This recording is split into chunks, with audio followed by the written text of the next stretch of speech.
Hello and welcome back to the Unending TBR podcast. I'm your host, Nicole. Today I have a very special guest speaker and I look forward to letting you finally hear this episode. Welcome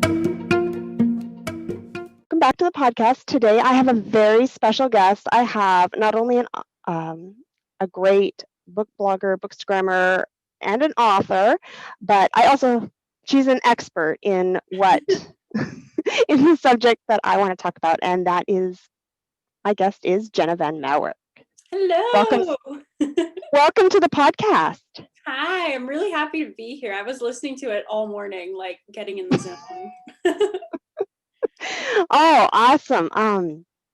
So I really enjoyed your YouTube video that you recently published about the history of biblical fiction. And I mean, yeah, we've kind of chatted a little bit about the history of like kind of the broader scope of Christian fiction in general and kind of those influential books. And I know you have done like serious research on this. And I would love to hear some of that because I love hearing the history about like how we've come to where we are.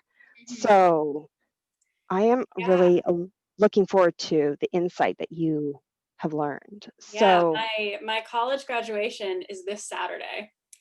And for those who don't know, I did all of my capstone project and prerequisites on the history and evolution of Christian and evangelical fiction. So that's kind of been where my head has been at for like the past year.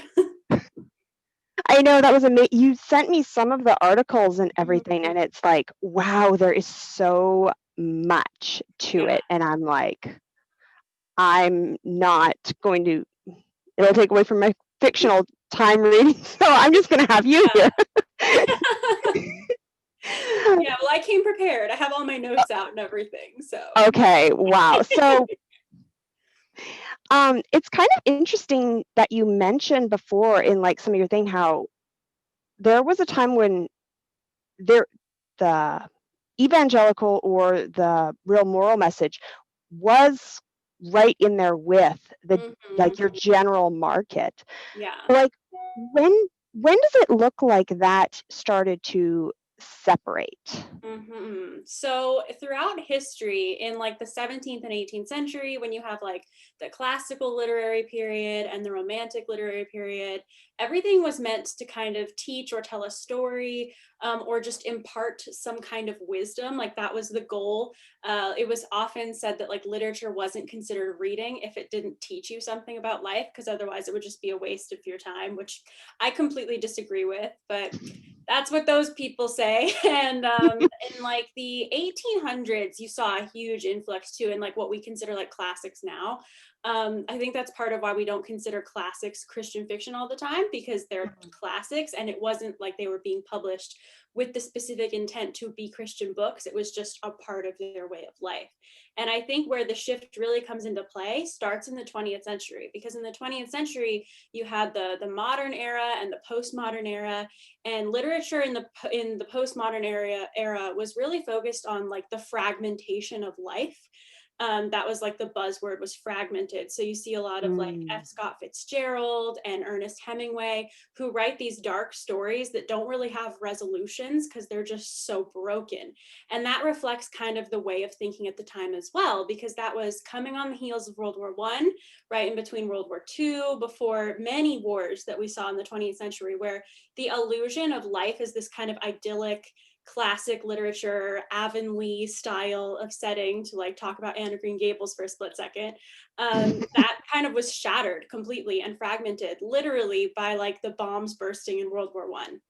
And so literature at that point, it no longer made sense. A lot of people, even to a certain extent, would find it offensive to see these like happy ending stories being published, because people weren't getting happy endings in real life and it made them angry and they couldn't relate to it. So in that early part of the 20th century, in the postmodern era, you see that shift kind of happen. And to a certain extent, I love postmodern literature because the goal of it was to just expose the grittier truth and to Mm-hmm. not sugarcoat things. And there was a lot of hatred towards classic and romantic novels at the time because they were so sugar-coated or considered to be that way. And in the 1960s, you know, there's more stuff going on in the world politically that just influenced the landscape. You had like headlines published but saying like God is dead in America. The American dream, the way of life just kind of completely shifted to a very different mindset, a very different gear. And that's when you start to really see a more distinctive split in the 1960s and 70s between the literature being published that's explicitly Christian and the literature being published that's explicit. Ah, I Mhm. see. Yeah, and it was like when I was looking into what was kind of like the key books for each one of those decades. Yeah, it's like you had in the 1960s, Christie was Yeah. published by Catherine Marshall. Hmm. And it's like, wow. And we have like that one really seems to have had a tremendous, I mean, you have the Christie The Awards, you Christie have, Award. you know, it's like, it's interesting that that was so.